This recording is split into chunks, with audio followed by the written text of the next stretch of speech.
छोटे रउर पोखरवा जी पापाजी घनिया बासा आवरिया। छोटे रउर पोखरवा जी पापाजी घनिया बांसवरिया।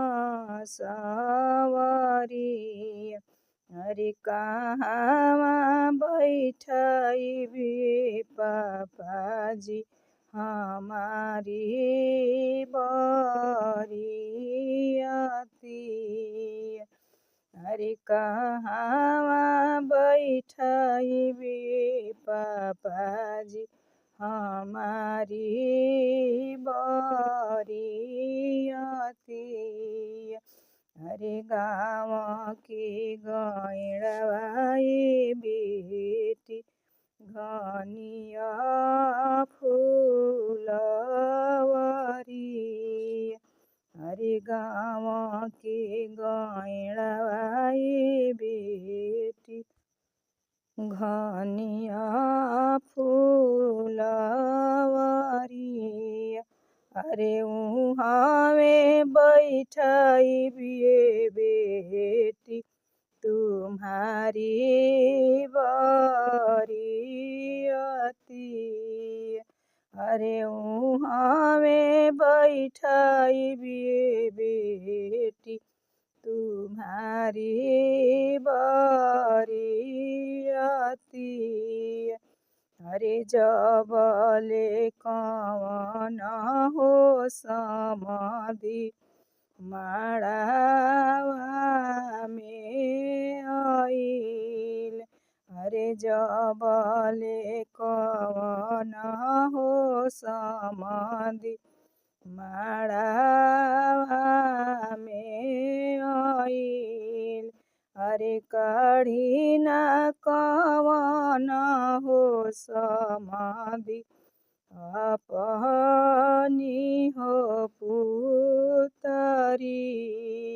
अरे काढ़ी ना कवन हो समाधि अपनी हो पुतरिया।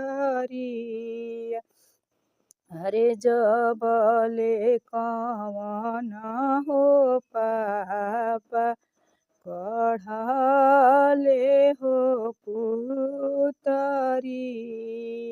अरे जबलक कवन हो चाचा कढ़ले हो पुतरिया। अरे निहुरी के चलली हो बेटी पापाजी के हो जांघिया। अरे निहुरी के चलली हो बेटी चाचा जी के जांघिया। अरे दह जानी छुई है बेटी पुरैनी जानी राउदिया। अरे दह जानी छुई है बेटी पुरैनी जानी राउदिया। अरे आजू बिहरवलु हो बेटी पत्थर के हो छतिया। अरे आजू बिहरवलु हो बेटी पत्थर के हो छतिया।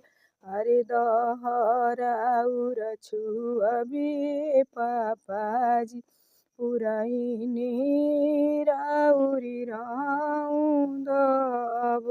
अरे दहराउर छुअबे जी चाचाजी पुरैनी राउरी राउदब। अरे सिंदूरे करन में हो पापाजी भेजिला दूर देशवा।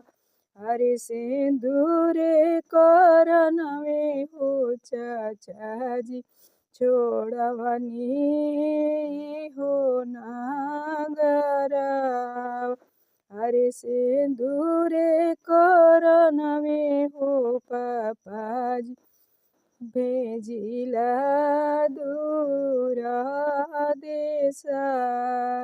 धन्यवाद दोस्तों। अगर हमारी कन्यादान गीत अच्छा लगी तो लाइक कमेंट सब्सक्राइब।